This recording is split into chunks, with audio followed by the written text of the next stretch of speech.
Jadi ini yang dulu gosipnya kamu ceritanya membangunkan khusus untuk aku.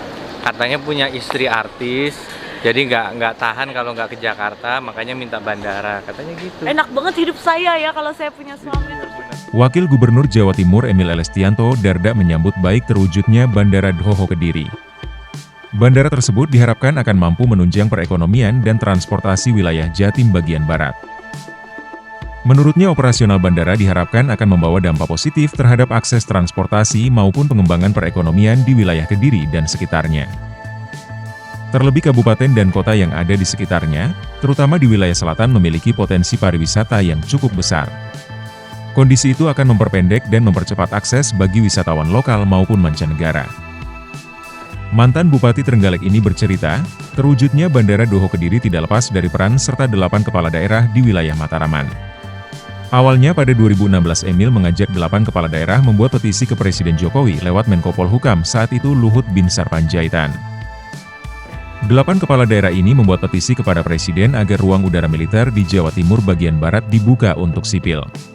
Cuman ini banyak sejarahnya, ini perjalanannya sampai terbangun dari 2016. Akhirnya aku ke bandara paling hits menurutku ya. Masih ingat nggak zaman-zaman di Bupati ngurusin persiapan perjuangan bandara?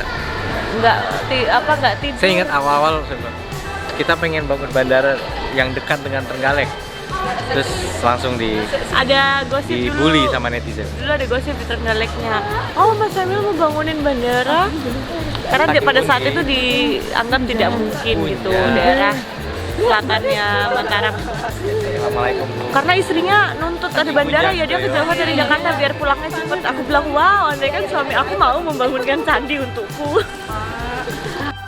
Dengan pembukaan ruang udara itu, keinginan Jatim wilayah barat untuk memiliki sebuah bandara akan terwujud. Ini kan cita-cita kami dari zaman dulu 2016. Waktu saya masih di Trenggalek, 8 kepala daerah menandatangani petisi ditindaklanjuti oleh Menko Polhukam Bapak Luhut Bin Sarpanjaitan. Saat itu ditindaklanjuti oleh Pak Jokowi dan kemudian sejak saat itu dilakukanlah rintisan pembangunan sampai akhirnya seperti sekarang, kata Emil.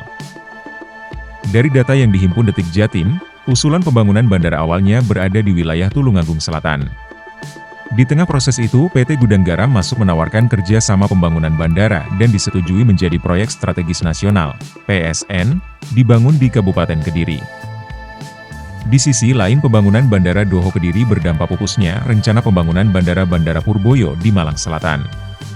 Padahal bandara tersebut diproyeksikan akan mulai dibangun 2017 dan akan beroperasi 2019.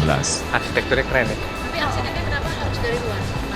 Karena bukan cuma arsitek doang, ini kan masalah desain yang optimum. Jadi Mas Emil itu memperjuangkan sampai bukan aku yang milih, ini kan dari yang punya duit. Ini. Izinnya, kita mengurus sampai izinnya. Karena dulu konsultannya dari Canggih. Dari Ketika Canggih. Sudah ada izinnya, ternyata ada pihak swasta yang udah sama saya aja. Akhirnya setelah didiskusikan, ya sudah, karena kalau pihak swasta pada saat itu punya anggarannya saat itu juga. Kalau pemerintah kita harus penganggaran lagi gitu. Jadi akhirnya pihak swasta yang lebih cepat bisa bangun, jadi sudah kesepakatan Tapi kalau di bersama. Indonesia yang bandaranya milik tidak yang swasta tuh ada berapa kalau di Indonesia? Angkasa Pura. Ini dong. Ini aja. Ini aja yang swasta. Oh ini aja nih. Yang lain BUMN Angkasa Pura. Swasta. Tuh lihat, itunya juga keren tuh. Check-in gate-nya. Padahal waktu itu sebenarnya kita udah mau nyiapin tanah di Tulungagung, nanti yang bangun pemerintah pusat. Cuman ternyata kesiapan pendanaan ini lebih besar. Dia bangun bandara yang runway-nya lebih panjang. Sehingga nih pesawat besar juga bisa landing di sini. Artinya dari awal memang dia udah disetting jadi bandara besar. Iya, untuk pemberangkatan haji bahkan.